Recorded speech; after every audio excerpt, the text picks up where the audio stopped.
Hamas और Israel की जंग में आज पूरी दुनिया की निगाहें अरब देशों पर हैं कि आखिर अरब देश अपनी दुश्मनी किस तरह से खुलकर फिलिस्तीन के समर्थन में आते हैं या खुलकर इजराइल से दुश्मनी लेते हैं। हमास जंग में अरब देशों का क्या रुख है, आज हम इस वीडियो में जानेंगे। इजराइल के खिलाफ अरब वर्ल्ड की बॉयकॉट स्ट्रेटजी क्या है, क्यों अरब देश इजराइल का बायकॉट करता है। नमस्कार, आदाब, सत श्री अकाल, मैं हूं आपके साथ शैला। इजराइल और हमास की जंग जारी है। हमास फिलिस्तीन का आतंकी संगठन है। इस जंग ने पहले ही खराब इजराइल और अरब देशों को संबंध को पहले ही बिगाड़ रखा है। ऐसे में जानते हैं कि इजराइल और फिलिस्तीन के संघर्ष में अब अरब देशों का इजराइल के प्रति क्या रुख रहे और इजराइल किस तरह से अरब देशों के साथ जो संबंध उसके बने थे वो किस तरह से सही हैं या फिर गलत।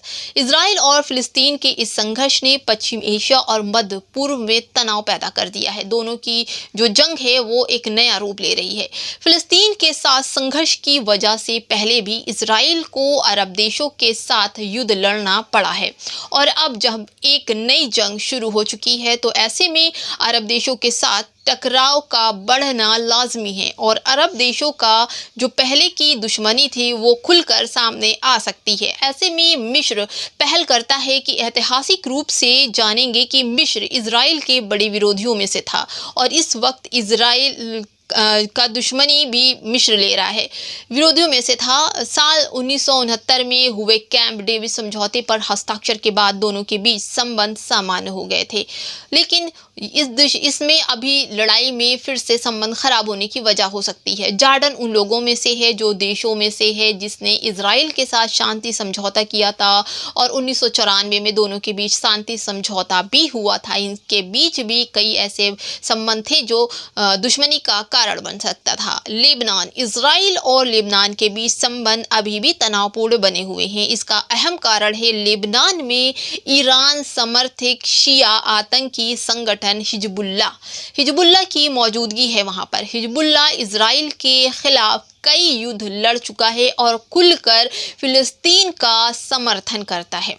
2006 में दोनों देशों के बीच एक युद्ध छिड़ गया था। इस युद्ध में लेबनान में 1100 और इजराइल में 200 से ज्यादा लोग मारे गए थे। इस वजह से ही इनके संबंध अभी भी खराब चल रहे हैं। तीसरा है सीरिया। इजराइल और सीरिया भी दशकों से एक दूसरे के विरोधी रहे हैं और हमेशा से जंग में कूदे रहे हैं। दोनों के बीच गोलान हाइट्स को लेकर विवाद हमेशा बना रहा है। सीरिया हमेशा फिलिस्तीन के मुद्दे का समर्थन करता रहा है। उसने दशकों से फिलिस्तीनियों को रिफ्यूजी कैंप में अपने यहाँ सहारा दे रखा है। इस वजह से भी इनकी दुश्मनी हमेशा से बनी रही है।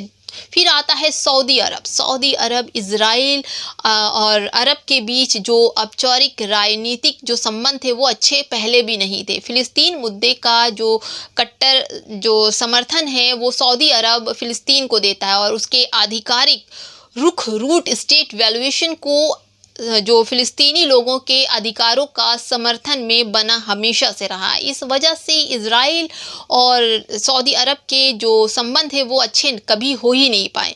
संयुक्त अरब अमीरात यानी यूएई ने 2020 में अब्राहम समझौते के जरिए इजराइल के साथ संबंध सामान्य कर लिए थे। यू स्टेट वैल्यूएशन का समर्थन कर रहा था और इस तरह से उन्होंने अपने संबंध को लड़ाई झगड़ा बंद करने की बात कही थी। बहरीन, यूएई की तरह ही 2020 में बहरीन ने भी इजराइल के साथ अपने संबंध को सामान्य नॉर्मल कर लिया था। कतर अक्सर झगड़ों में मध्यस्थ की भूमिका निभाता, दो लोगों के झगड़ों को मिटाने की कोशिश में, सुलह कराने की कोशिश में रहता था। वहीं ईरान इजराइल के विरोध में ईरान और हमास का साझा हित करता है, जबकि ईरान पर हमास की जो military wing is ad-Din अल-कासिम brigade को फंडिंग देने का आरोप भी लगाता रहा है। हालांकि इसके बावजूद ईरान और हमास में कभी कभी तनाव हो जाता था, जिसकी वजह से ऐसा ज़्यादा कुछ हुआ नहीं। लेकिन जो ईरान शिया बहुल राष्ट्र है, जबकि हमास जो है वो सुन्नी संगठन है, बस यही इतना सा तनाव रहता था। इसके बाद भी इजराइल का विरोध ईरान और हमास इसको करीब ले आते हैं। इजराइल के विरोध जो चल रहा है उसको हमास और ईरान को करीब लाते हैं। साल 1946 में अरब लीग ने मिस्र की राजधानी काहिरा में एक स्थायी बहिष्कार की समिति का गठन किया। यहूदियों के बहिष्कार का यह प्रस्ताव 1948 में इजराइल की स्थापना के बहुत पहले कर दिया था। इसका मकसद फिलिस्तीन की यहूदी इंडस्ट्री को कमज़ोर करना और क्षेत्र में यहूदियों के इमिग्रेशन को रोकना था। संयुक्त राष्ट्र के टू स्टेट वैल्यूएशंस के जो मुताबिक यह बाइकॉट स्ट्रेटजी ज़्यादा तेज़ हुई, लेकिन इसका नतीजा मनवाखित साबित नहीं हो पाया। जितना अमीरात चाहता था वैसा हो नहीं पाया। अरब देशों को जब ये लगा कि इजराइल के बहिष्कार की ये नीति उतनी कारगर साबित नहीं हो रही है और इजराइल तरक्की पर तरक्की किए जा रहा है, बिजनेस पे बिजनेस किए जा रहा है और आर्थिक स्थिति सही हो रही, इतना उन्होंने अंदाज़ा नहीं था जितना उन्होंने कर रखा था। दूसरे बाइकॉट की स्ट्रेटजी वो लोग लेके आए। इसके तहत गैर इजरायली कंपनियों को इजराइल के साथ कारोबार करने से भी रोका गया।